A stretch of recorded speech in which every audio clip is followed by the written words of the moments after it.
My name is Madison Oman.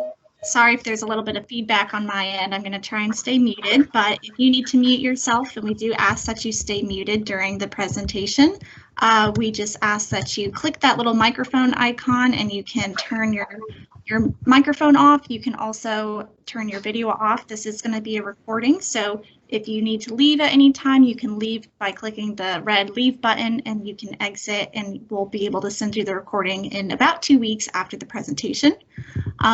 If you have any questions, you can type them into the chat box, and we'll get to those at the very end, or you can click the raise hand icon, and we will be able to call on you to unmute yourself and ask your question.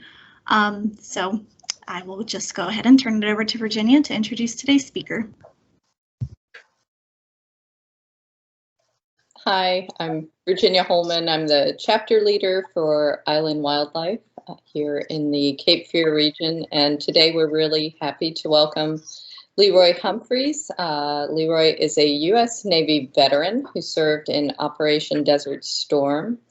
After returning home, he graduated from Horry-Georgetown Technical College with an associate science degree. He then went on to obtain a Bachelor of Science in Marine Science from Coastal Carolina University and an MS in Comparative Biomedical Science from NC State University. He's currently enrolled as Ph.D. student in the Marine Biology program under Dr. Larry Cahoon at UNC Wilmington, and his research is focused on the effects of sea level rise on coastal plant communities. LeRoy and his wife have a small farm business in Green Sea, South Carolina, and he teaches full-time at Southeastern Community College in Whiteville, North Carolina. Welcome, LeRoy. We're happy to have you. Hi, thank you. It's a pleasure to be here and see everyone. I do see a couple of names. Dr. Cahoon is here, and Christy Giannopoulos, know her. But it's nice to meet everyone else, and it's a pleasure to be here. I'm not going to keep my camera on if y'all don't mind as we go through this, just to kind of save bandwidth. But we are ready to go. Today I'd like to talk a little bit about sea level rise and coastal forests, and basically how the seawater intrusion is affecting these forests. So we are looking at talking about saltwater intrusion. What is that? That's where seawater essentially moves up freshwater river systems and into marshes and into lowland areas. Now, this can be caused by various sources: storm surge, drought, agricultural drainage canals, which we'll talk about here in just a moment, and sea level rise. And we all know that the Earth's our oceans, the sea level is rising, and we're looking at roughly by the year 2100 about a meter rise, and that's going to inundate quite a bit of land along our coast. And what we're seeing is salt stress happening, and that's where the added salinity, the salt water coming into the system, is stressing out the plants. Now, I have borrowed a lot of images, and for every image that I've used, I've put it in a citation if you would like to check out that source. These are a great bunch of resources here. So basically, with this salt stress, as it's this level of salinity in these soils are increasing, we're seeing coastal forest loss. We're seeing agricultural lands that are impacted and crop declines, and then these forested areas are migrating into marsh areas. So what's happening? As the salt is impacting moving into these areas, it's impacting the plant life.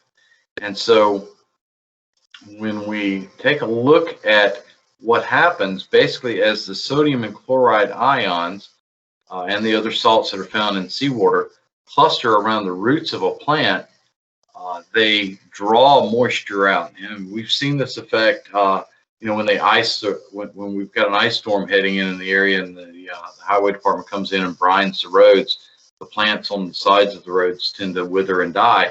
That's because the moisture is being drawn out. But also, as the sodium and chloride ions get into the plant, they're stopping it from producing things like chlorophyll, which is needed for photosynthesis. So we're seeing some toxicity from the ions there. We're seeing decreased germination of seeds. We're seeing less recruitment of plants. So there's a lot of effects that are happening just from the salt intrusion moving into the system. And so this this image actually shows what happens when an area is deforested, where you have loggers come in and cut the timber.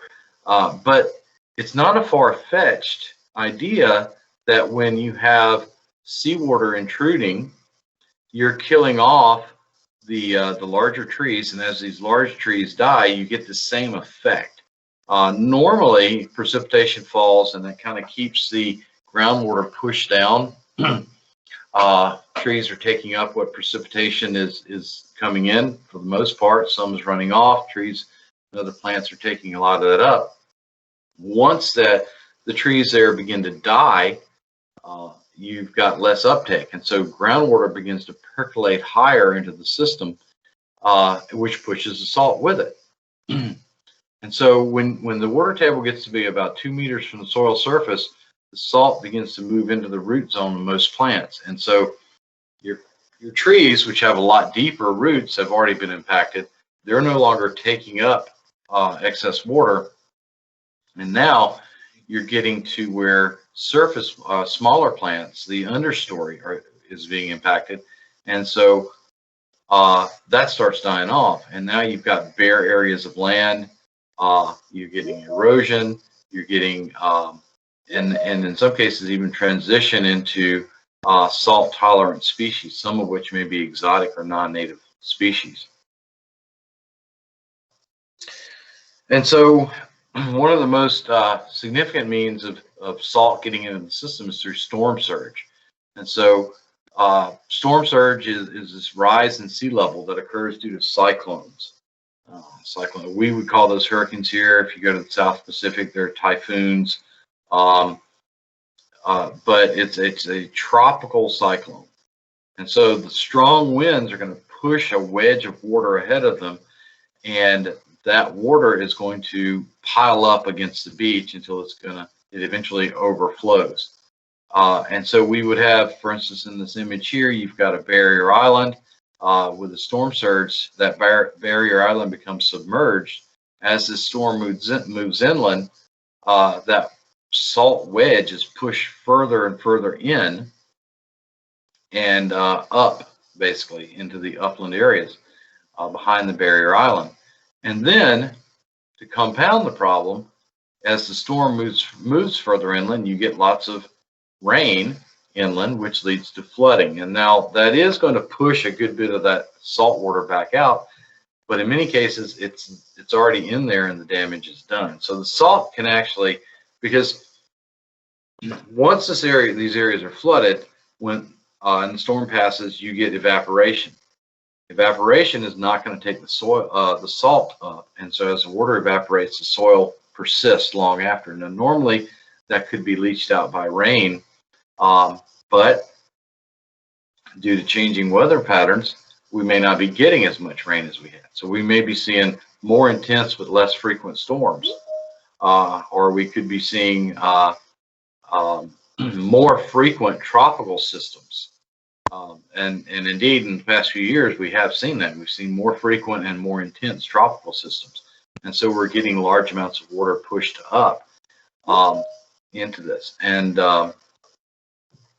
so combined with the increased river flow, we're looking at some serious problems.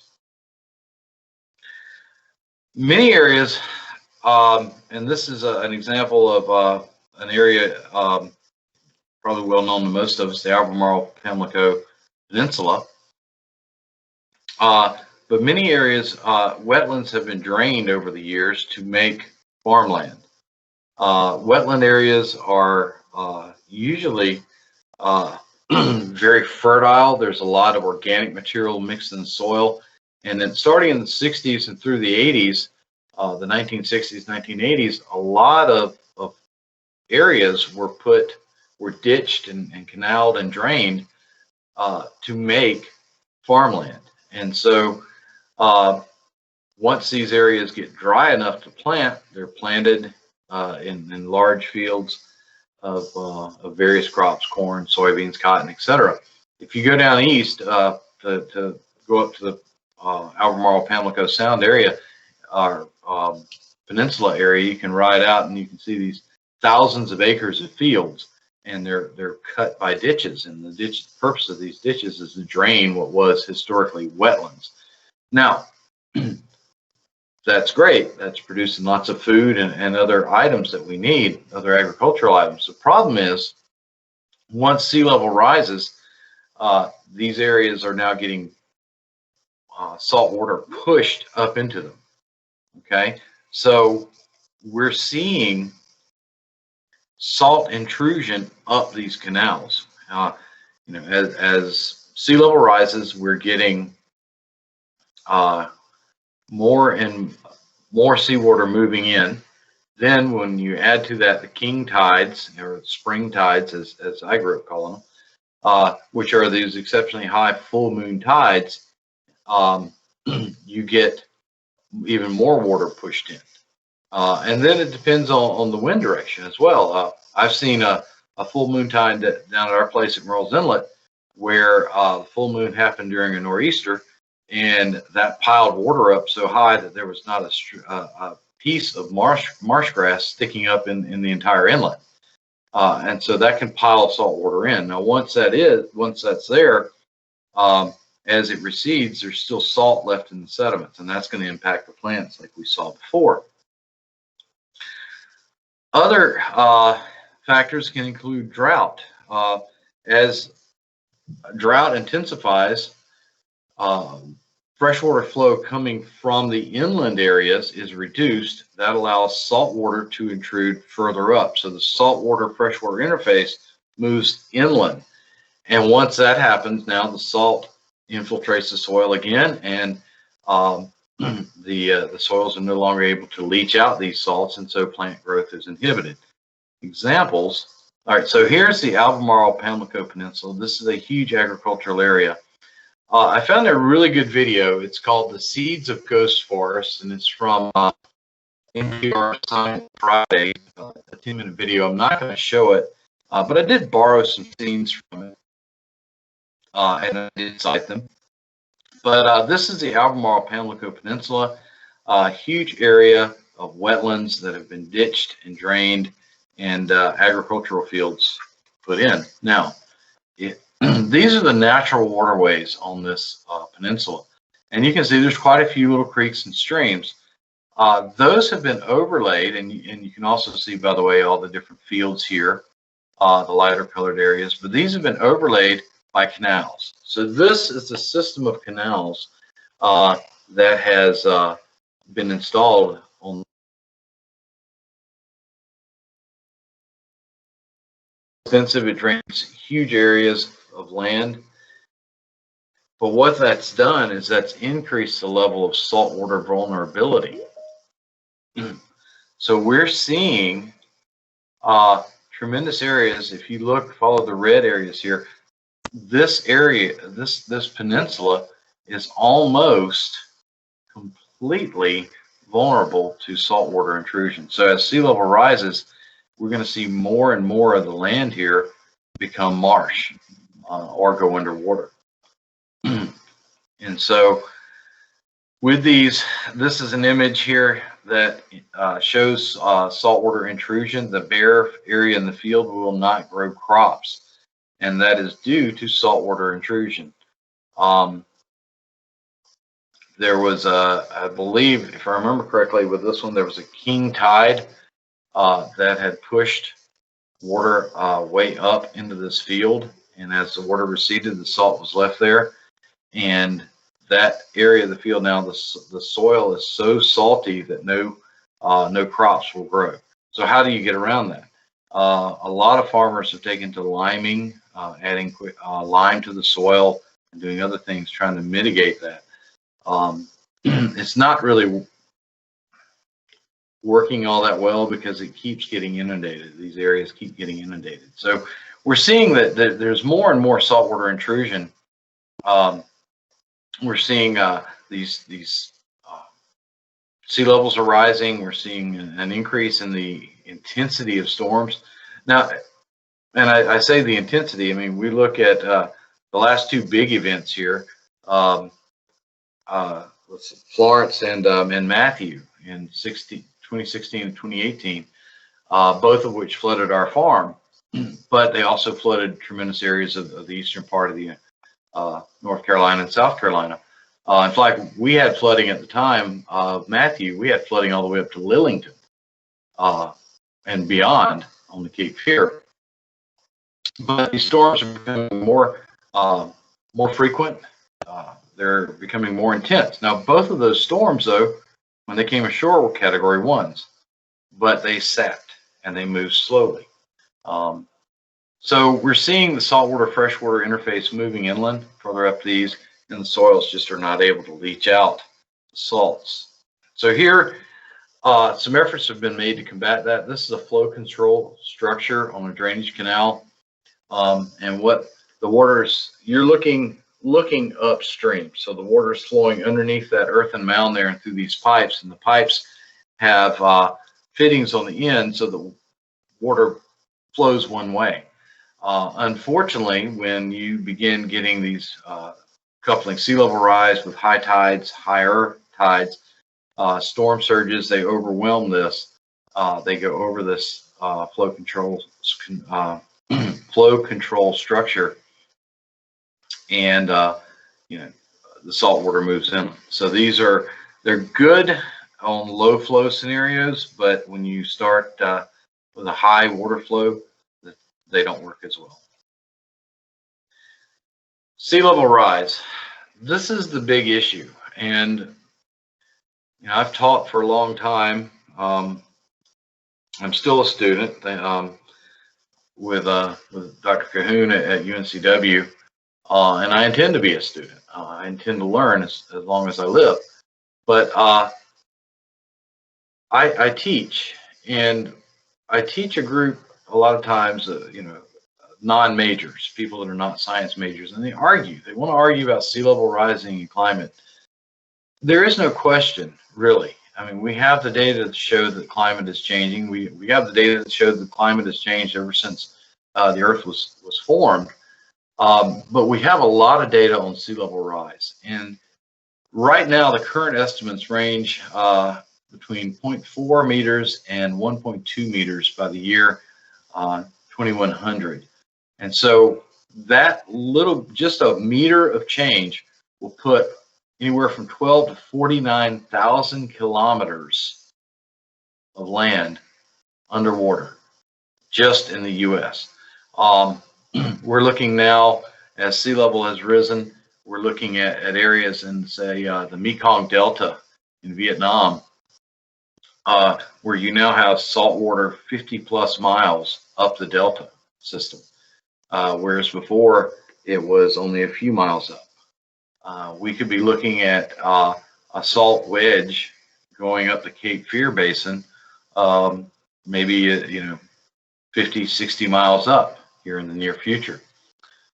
So looking at this, the projections are wide, you know, 0.4 to, that's almost a meter difference. And that's okay, because they're projections. And, you know, we're doing statistical analysis to come up with these numbers, and it's a projection, but it's somewhere. Sea level will rise between 0.4 and 1.2 meters by the year 2100. It's going to happen, unless we begin making significant changes, and it may still be too late for that.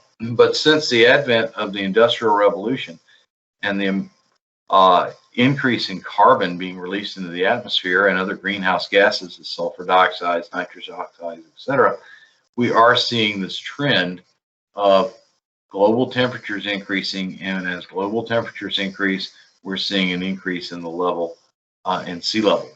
This is the period from about 1870 1875 to the present, that we have what's called the instrumental record. These are when we actually have recorded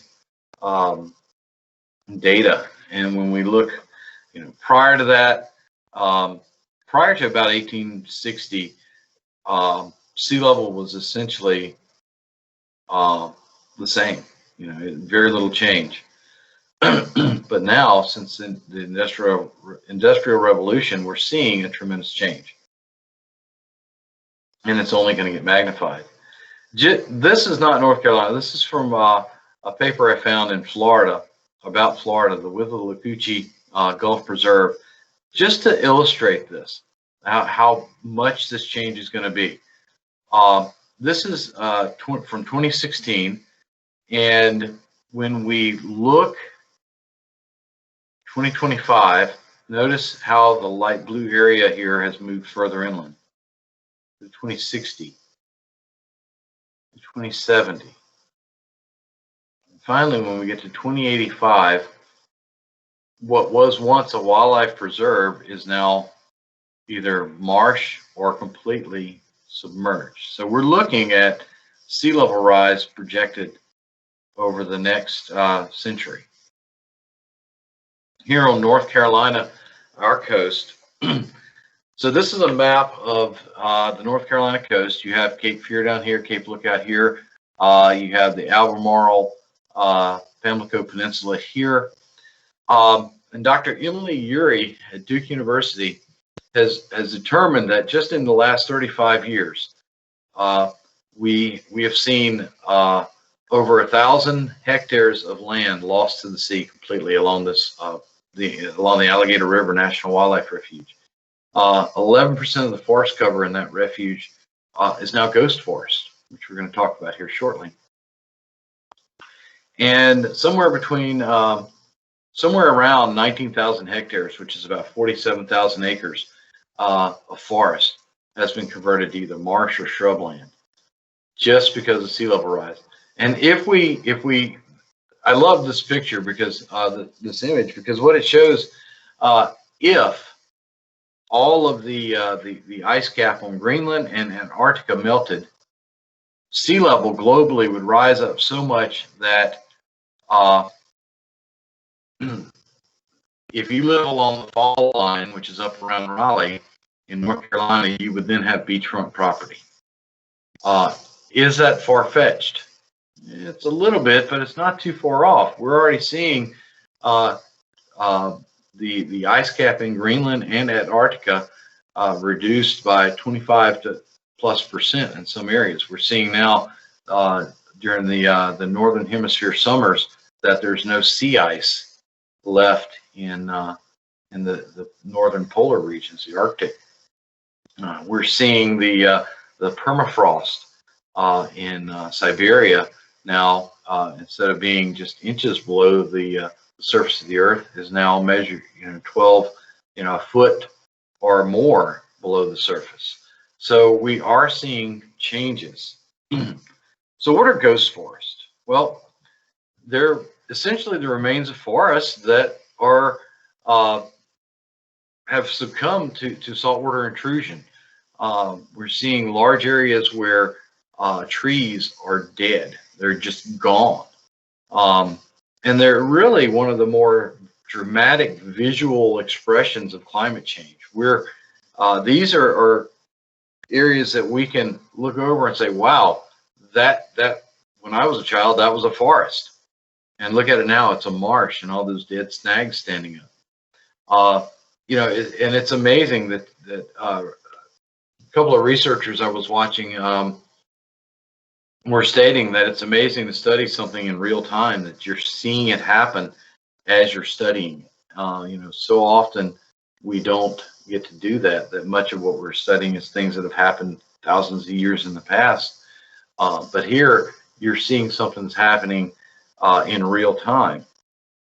It's believed, and the general notion is that these ghost forests are associated with increased exposure to highly saline water, ocean water moving in. And the cause is the rising sea levels, and then regional water management practices. Ditching, digging these ditches through these forests to drain them. A lot of areas, and I saw this growing up down in the lower part of South Carolina, that a lot of wetland areas there were drained by ditching. And these were areas that were historically cypress and water tupelo, but the landowners wanted to grow pines. They wanted to have pine plantations, so they would dig ditches and canals, drain these wooded areas, clear cut them, and then plant pines.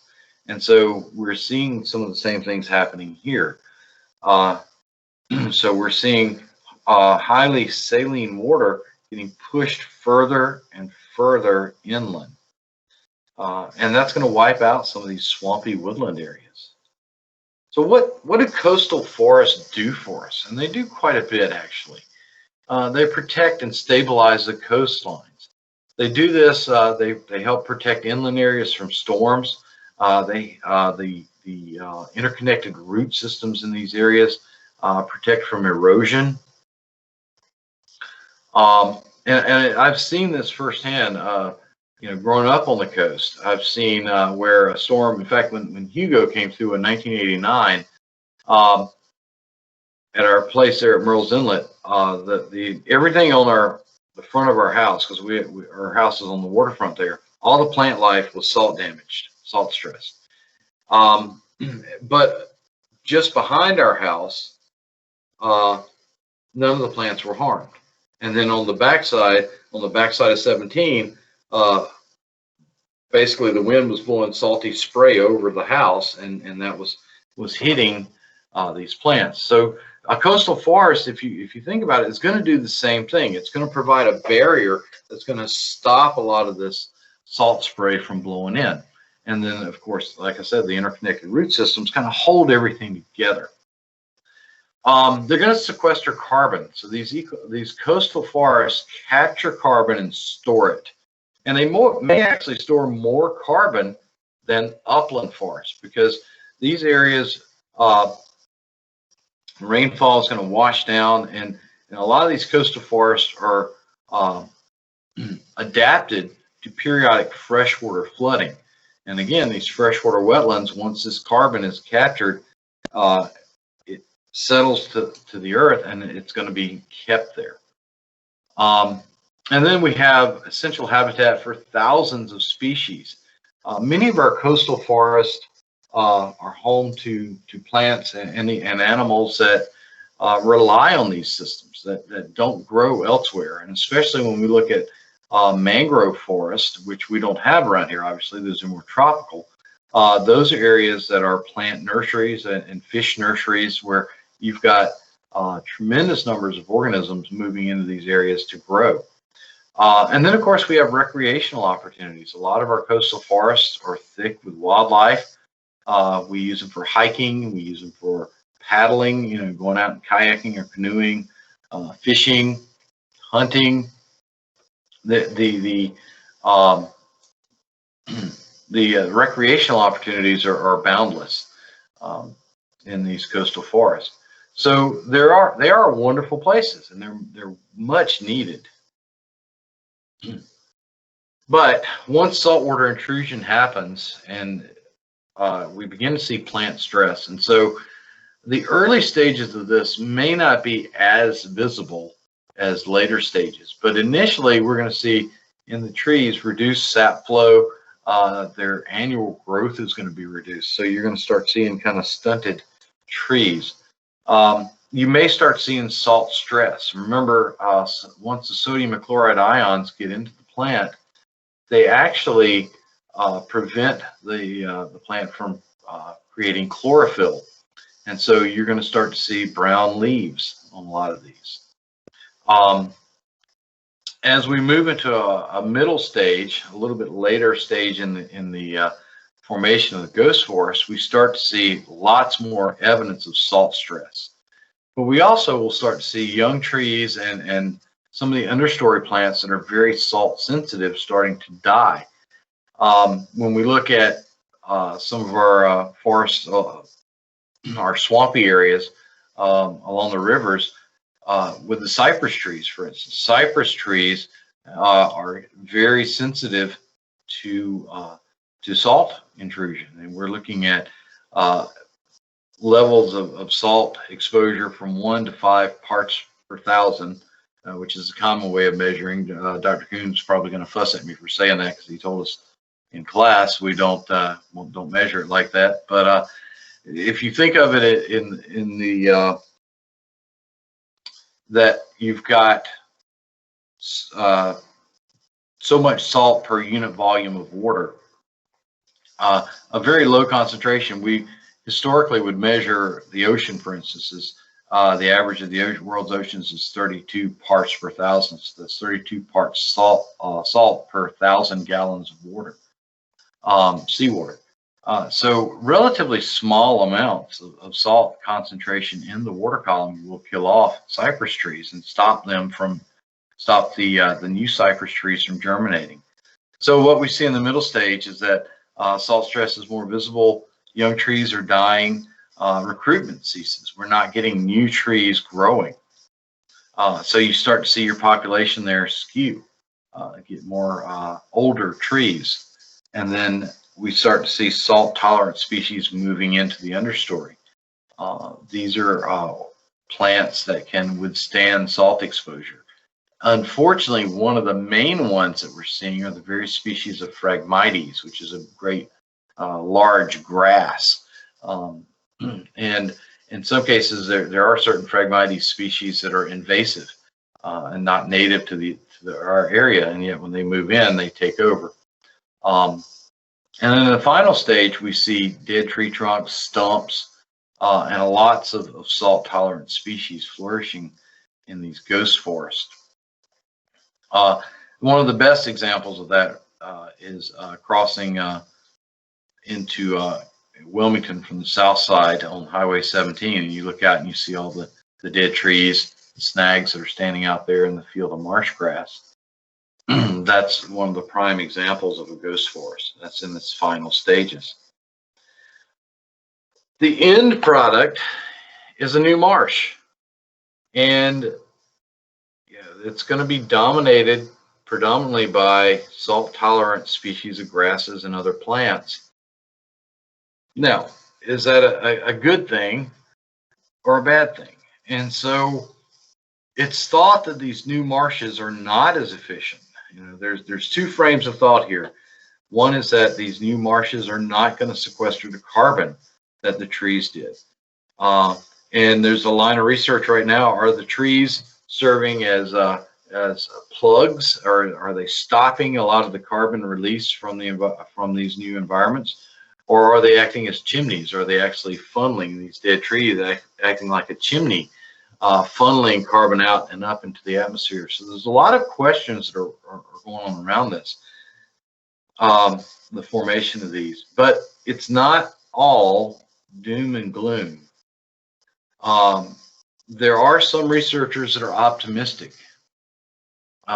These ghost forests, by the way, are not isolated here in North Carolina and South Carolina. They run global. We're seeing ghost forests cropping up in British Columbia, all along the Caribbean. A lot of the mangrove forests are being completely inundated. Where before they were intertidal, now they're completely inundated. There are those that believe that these new marshes may actually have higher carbon sequestration rates due to wet soil and healthy marshes. That, as the plant matter dies, plants take up carbon during photosynthesis and they build it into their biomass. And as they die, that organic matter settles to the bottom of the marsh and becomes the next layer of soil for the new growth of plants. And one researcher actually pointed out that this may actually be nature's way of responding to climate change. That yes, it's going to sacrifice some trees. Some trees are sacrificed, but it's going to form a new marsh that's a little higher up than the old marsh, which is now underwater.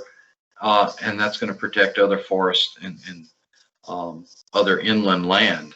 So it may be a good thing. It may be a buffer system, these ghost forests, but it's still evidence of climate change and the sea level rise. And so there's a lot of really good research out there. I'm still researching and writing and trying to get a procedure set up. I'm by no means an expert, but I am learning, and that's, I think, a good thing. That's all I have slide-wise. If there are any questions, I would be happy to answer those. Great, thank you so much, LeRoy. If anyone has any questions, if you have access to the chat, please feel free to type your question in there or raise your hand. I think Emily had her hand raised. I'm not sure if that was a mistake or not. Emily, did you have a question that you wanted to ask? Hi. Yes, can you hear me? Yeah. Yes. Okay. So one of the last things you had just said about, you know, whether this is a bad thing or not, you know, as far as these ghost forests and what, you know, sea level rise will, you know, change the landscape. But I mean, we tend to develop, you know, right up to the edges of these, you know, wetland areas. So I mean, if we lose that forest protection, you know, there's nothing beyond it, you know, where you have development. So I mean, I don't know. I do try to see, you know, past the doom and gloom, but it's hard to sometimes. I guess. Yeah. That's something I've noticed. Like I said, I grew up on the coast of South Carolina. I've worked on or around the oceans pretty much my entire life. And one thing I've noticed is that down in South Carolina, you know, they do have to do every few years, they have to do beach renourishment. And why do they have to do beach renourishment? And I've seen them do it in North Carolina when I was at marine fisheries there. They do it because they built on the coastal forest, right? The maritime forest that grew up along the shore and held the dune line in place. The dunes are the beach's natural form of renourishment. And so by destroying that dune line, you've destroyed the beach's ability to renourish itself. In natural areas, you know, you'll see a natural barrier island ebb and rebuild, and then, you know, or what we would call prograde and retrograde. So, you know, we should, my opinion is we should take notes from nature instead of fighting nature. Take notes from it and learn. You know, if guests coming from a hotel to the beach have to walk a few hundred yards, but that few hundred yards saves the beach, then, you know, it's all good. They're getting exercise, the beach is being saved, and you're maybe preventing these ghost forests from having to be made. I don't know. I don't know what the answer to that is. I mean, it's you know, I don't know if you guys watched the Three Stooges. I grew up in that era, you know, and you know, every time they had a protagonist that was of Arabic descent, they always called it Al-Fadala, you know, and it took me as an adult to understand they were saying all for dollars, and so it comes down to money. And I don't know if I answered your question or not, but it wasn't very much of a question, more just a statement. I'm in agreement. Okay. That's all. Thank you.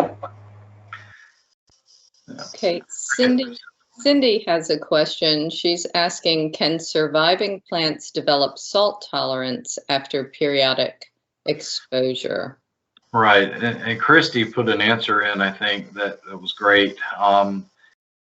That would be evolution, and evolution, it takes long periods of time. This is happening at a very quick rate. There are going to be some plants that are more capable of surviving salt. We know, for instance, that there are some strains of bald cypress. One of my areas of interest are the bald cypress, and like I mentioned before, there are trees. Our trees around here are sensitive to anywhere from 1 to 5 units of salt per 1,000 units of water. There are strains of bald cypress down in Louisiana that can tolerate up to 12 to 15 units of salt per volume. Salt tolerance does require special adaptations, like Christy said, and you can't just evolve those over a short period of time. It's something that would have to be, it takes a while, and it takes tens of thousands or more of years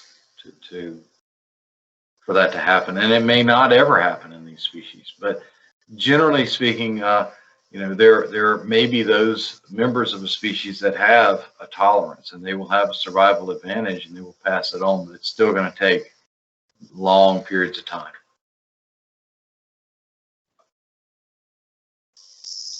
Now, I know that you don't have a crystal ball, LeRoy, but when you showed the area around the Albemarle Sound and the Great, I'm trying to figure out where that is. I think it was a couple of slides back, that had been ditched and that was experiencing saltwater intrusion. That was a large agricultural area.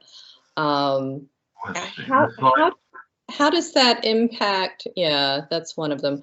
How does that impact the economy of the state? Because that's kind of our that's our agricultural area. There's not much else anywhere else in the state. Right. When you're looking at these areas, and we were talking about this earlier, agriculture is a tremendous part of our economy in the state. And when we're seeing these areas where seawater is intruding, and I'm going to move over to the next slide. So this slide actually shows you the canals and the fields and the areas that are vulnerable to seawater intrusion. Historically, almost all of this area was available for agriculture, and now half of it, may be gone. So now you've cut the income of the people in these regions on these farms. You've cut their income in half. So with that, the state's economy is going to suffer. So yeah, it's going to be it's going to impact the economy. Now, the magnitude of that may be different. It may not be as much as I think, because there are salt tolerant crops. There's a particular salt tolerant cabbage that can be planted. There is a researcher out of UC Davis, I believe, that has created a genetically modified salt tolerant tomato, actually using genes from that salt tolerant cabbage. But the question is, do we really want to grow and eat GMOs? Or is it safe? Is it not? There's any number of things that could go in there. But yeah, this salt intrusion is going to decrease the income, and it's going to harm the economy. Right. John is asking the prediction, or is commenting, the prediction of sea level rise of 1.5 meters by 2100 seems way lower than many other predictions. I don't know. That's kind of an average of those. I looked, and you know, there was a high end, low end, and most of them were around the median, and so that's kind of an average of those. It could well be higher. I mean, you know, if you look at the one image that I showed, let me see if I can find it real quick.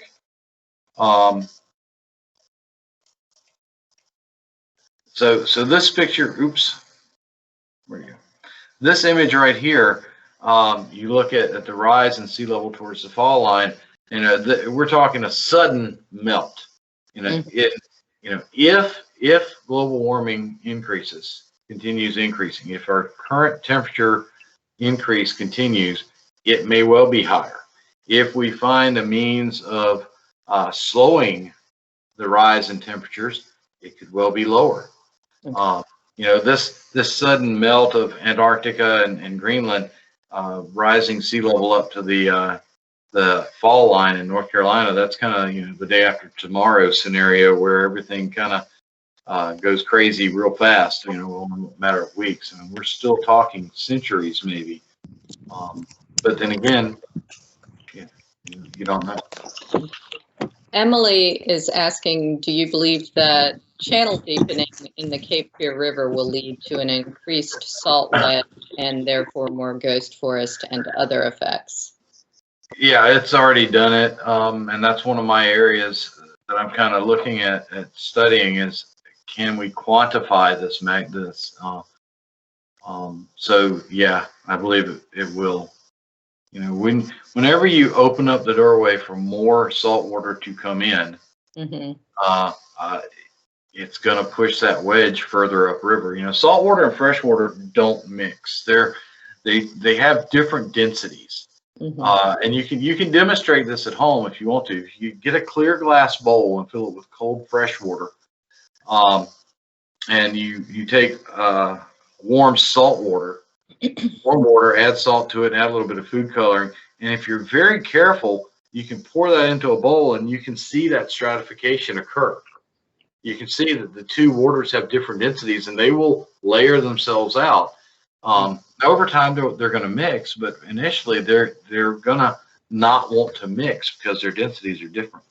And so as you get a larger push of seawater up this channel, that's going to push the freshwater further back upriver.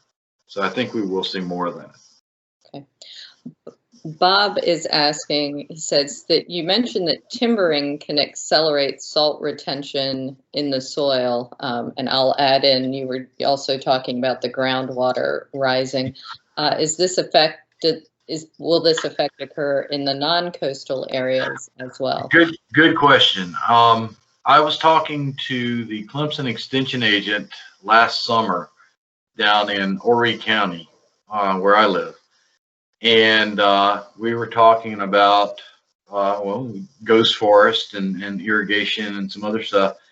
And he asked, you know, because we're in Green Sea, we're about 20 to 30 miles from the coast, depending on how the crow flies that day.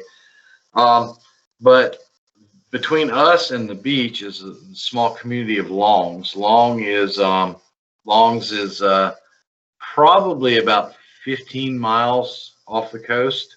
And yet in the in people's wells there, and we're talking wells that are 400 plus feet deep, you know, anywhere from 200 to 400 plus, they're finding measurable levels of salinity in these wells. So is it a problem in non-coastal areas? As you know, as we draw down our aquifers due to irrigation, nature abhors a void, right? A vacuum. Something's going to move in. And so it could well be that seawater is moving into these underground aquifers and then it's going to percolate up as we timber and harvest these areas. So the short answer is maybe. Yes, probably. Okay. Maddie is asking, she says she heard some years ago that the landmass of Florida was sinking and contributing to seawater encroachment. Do you know if that is happening in North Carolina too? What I've seen is that when we start building and paving and mashing the soil down, you know, it does have an effect. We are kind of compressing the land, if you will. And I've heard that about Florida. I've not really found any research about it, but like I say, I do know that where you start compressing the soils by building ever more buildings and paving and making more and more impervious surface, it does have the impact of compacting the soil. So I can't really answer that question other than say anywhere where you have extensive building, that's a possibility, I think, but I don't have any data to support that. So just extrapolating on that a bit, I don't know if you want to chime in, Maddie. I'm trying to understand if building is causing land subsidence or if the land is just naturally sinking, or because you can have, like in areas like Norfolk, right, you can have sea level rise compounded by land subsidence, right? So I'm not sure if that's referencing or not. This was probably 5 or 6 years ago that I listened to a single lecture about it. I think it was more that he was talking about the tectonic plates that Florida sits on. That's actually, yeah. Yeah, I don't know. That's a good question. You know, I do know that a good portion of Florida is only a meter or so above sea level. You know, and I know when I was in Orlando for boot camp and A school, when I was in the Navy, you know, I think the highest point in Orlando is like 6 feet above sea level, natural point. And so I really don't know how to answer that about the tectonic plates. That would be something I would have to research and get back to. Yeah, and I'm still trying, if it was that and the limestone was contributing to it, it's in a very deep section of my memory. Yeah, well, no, think about it. I mean, limestone is very susceptible to acidification, and so our oceans, we know, are getting more acidified. In other words, the pH is going lower, more towards acidic. Limestone would be very susceptible to that, and so you would start getting, for instance, sinkholes, which we hear about quite frequently in Florida. And so, you know, it could be a possibility that the landmass is actually, in some ways, it's being compressed and potentially, I don't know if the tectonic, I don't know what plate that would be. So I can't really comment on plate tectonics about it. But you know, it's a potential. And again, you know, when we're taking an area and we're building and paving and compressing the soils, it is being pressed and possibly sinking down. Thinking, just sort of riffing off of that development theme a little bit, what sort of impacts are we seeing now, or may we see, to infrastructure that is below ground or just above ground due to this intrusion? Right. Well, when you go down east, for instance, a lot of the roads there, you know, most of the eastern, what I learned to call down east when I moved to Morehead City, all that area down east is, you know, right at or above sea or just above sea level. And so as sea level rises, your roads are going to be inundated. Your sewers, of course, and sewage access points are now going to be inundated on a regular basis. Utilities, you know, water mains and such are going to be underwater, and you know, now you're looking at, and salt is, as I grew up calling them, the saltwater termites. Salt water leads to corrosion on just about anything. And no, there's no such thing as a saltwater termite. It's just a figure of speech we use to describe how everything degraded when exposed to seawater.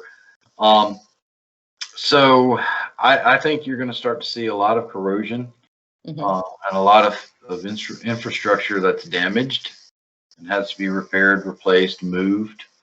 You know, imagine you've got a power substation that's sitting at or near sea level, and as sea level rises, that gets inundated with seawater. What's that seawater going to do to the equipment? You know, and if that's happening on a regular basis, now you're going to have to find some way to elevate that substation above ground, you know, above sea level, above the inundation level. And so there's, you know, you're going to have to haul in dirt, or you're going to have to put it on pylons or something. So there's going to be some major infrastructure issues as sea level rises. You know, like down here on the coast, on Myrtle Beach and that area, where you've got all the hotels that are right on the water. You know, sea level rises a meter, and those places are inundated. Their ground floor is essentially the new beach. Right. We have about 2 to 3 minutes left. If anyone else has a question, please feel free to type it in the chat box or raise your hand. LeRoy, this has just been a fantastic talk.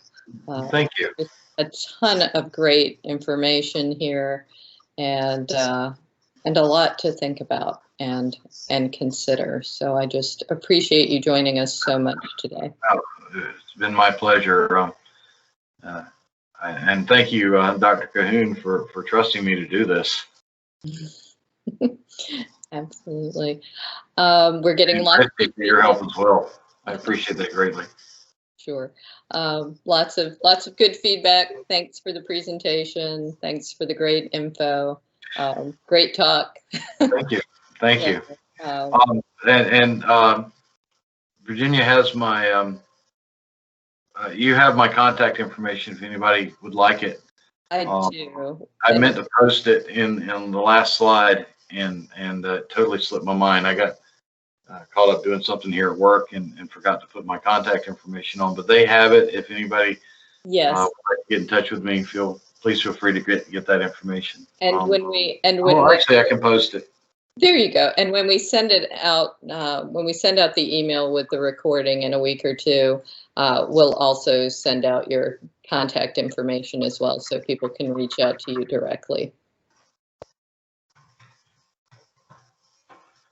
Did you manage? There you go. So there's my email address. If anybody right. has some really good resources they'd like to share, or anything like that, or any questions. If you don't have access to the chat, it's LeRoy, LeRoy .Humphries, HUMPHRIES at sccnc.edu.